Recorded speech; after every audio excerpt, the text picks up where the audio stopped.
melihat bagaimana event Islamic Book Fair ini untuk kali ini itu animo masyarakat luar biasa.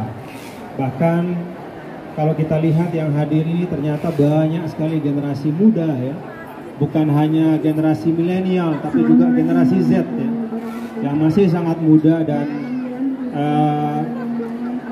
anak-anak kita, adik-adik kita inilah yang menjadi harapan kita ke depan ya, untuk membangun bangsa, termasuk juga menjadi contoh-contoh dan teladan yang baik ya, di dalam menunjukkan keindahan dan kemuliaan Islam.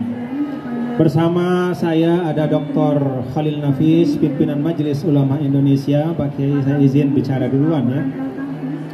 Bapak-bapak dan saudara-saudara sekalian, terima kasih atas kesempatan dari Dr. Mokhlis Hanafi sebagai moderator pada siang hari ini. Tema kita tentang Islamofobia dan bagaimana menghadapinya.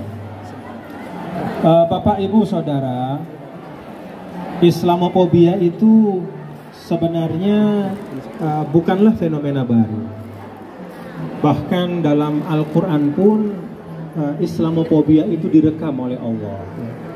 Kalau kita pahami Islamofobia itu sebagai kebencian dan ketakutan terhadap Islam, maka dalam Al-Quran Allah Subhanahu wa Ta'ala banyak sekali ya, menggambarkan ekspresi dari kebencian dan ketakutan orang-orang yang hidup pada masa Nabi kita, Nabi besar Muhammad Sallallahu Alaihi Wasallam. Al-Quran misalnya menggambarkan ekspresi mereka dengan beragam tuduhan kepada Rasul.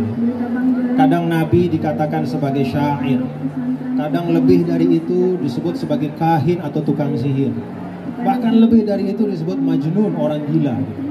Jadi ini ekspresi verbal, kata-kata, ungkapan-ungkapan yang menunjukkan ketidaksukaan dan bahkan kebencian kepada Nabi kita, Nabi besar Muhammad Sallallahu Alaihi Wasallam, dan juga kepada ajaran yang beliau bawa.